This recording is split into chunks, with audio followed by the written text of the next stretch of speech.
and it gave Glen Tapia an opportunity to earn another payday in boxing with this performance tonight. We'll be back and see what the judges saw in the ring and who will come away with the victory. Jason Quigley undefeated or Glen Tapia back on top. I'm not impressed with Jason Quigley. But 160-pound Golden Boy prospect. This was, it depends on how you look at. Okay, all right. Glen Tapia is 27 years old. What's his record? He is, before this fight, 23-3 with 15 KOs. He was a very, very good, I guess you could say, prospect, fringe contender up until when he met James Kirkland in the fight where he was doing good and then he got stopped. That was a very, very big fight. Then he went back on the comeback trail and he fought Michael Soro, or Michel, or however you pronounce his name, Soro. He got knocked out in that fight. Then on a comeback trail in the fight where a lot of people felt he was too small, because really, in my opinion, he's a 154-pounder who's fighting at 160 and can comfortably fight at 160, but he's not supposed to be at 160. This fight with Jason Quigley was at 160. So he fought David Lemieux. David Lemieux got his ass out of there. Now in this fight, he's fighting an up-and-coming undefeated prospect who at this point in time, Jason Quigley was 12-0, and he put on a good fight. Even though in my opinion, he should lose the fight or he lost the fight, still, it's like already you have Glen Tapia who's just 27 years old in these wars, and people have already been talking about him retiring. Like, what can he do to prolong or help his career? Now, what we're doing right now is this video is live in real time. We're waiting for them to read the cards so we can hear about who won. And in the 160-pound division, and if I'm correct, Jason Quigley, because I've been watching him on like undercard and free stream fights for a long time. 2014, yeah. So he's been around for quite some time. Remember in 2017. So his debut was almost 3 years ago. July of 2017. No, 2014, excuse me. So the first big step he had up was against James De La Rosa. You know James De La Rosa because he fought Curtis Stevens. He fought Ty Brunson. Who else? Alfredo Angulo. Santino. You know, he's fought some...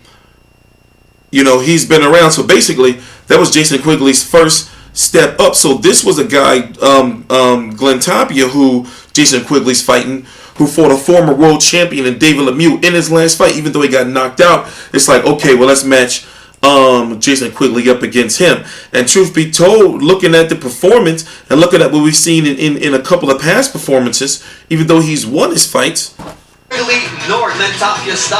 just really hasn't looked good. And this is the debut of Golden Boy on ESPN. Listen to the cards. Please subscribe. And I have him winning 97-93 on my scorecard for Quigley. All right, B, how about you? I had a dead even around the 7th, but you know, I had Jason Quigley taking the last 3 rounds, and you know, maybe 1 or 2 rounds before then even, but he won a fight in that decision. A great way to get this series started as Jason Quigley and Glen Tapia await their fate. Joe Martinez with the official scores. Ladies and gentlemen, after 10 rounds, we go to the judges' scorecards. Here are the totals. Carla Caiz has it 100-90. Zach Young, 99-91. And Max DeLuca has it 98-92. All for your winner by unanimous decision. He is a new NABF middleweight champion and still undefeated. The Irish-born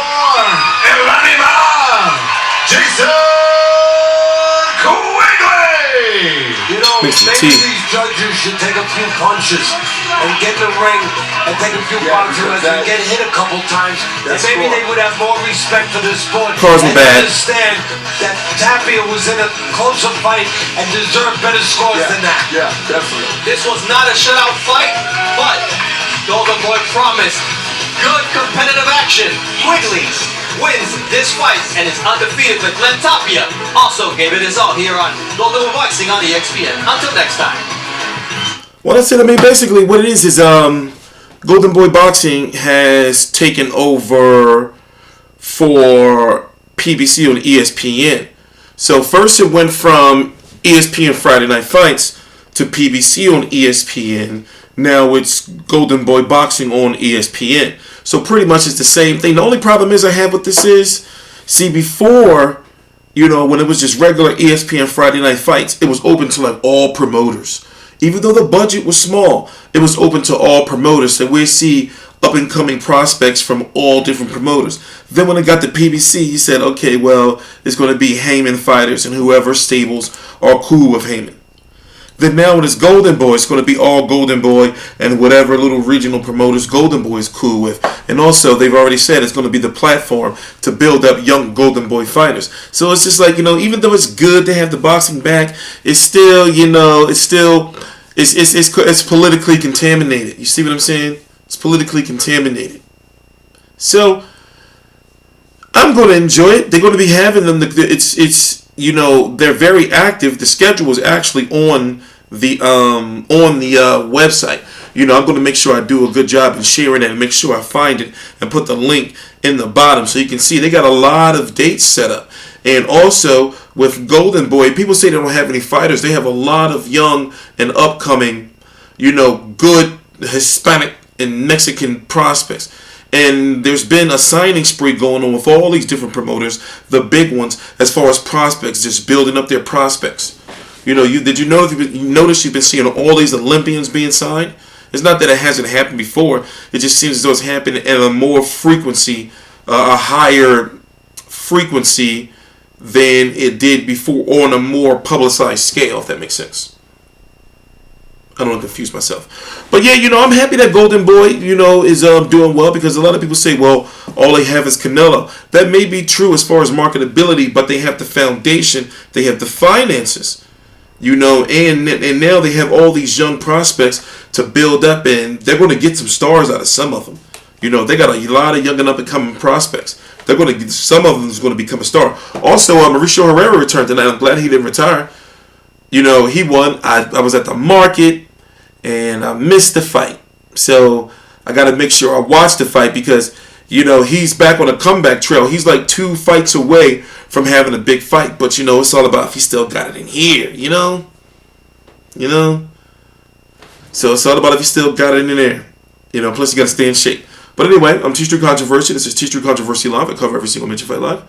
I got a stream to do in about 40 minutes after this. So I'm going to make me some tea. Please subscribe.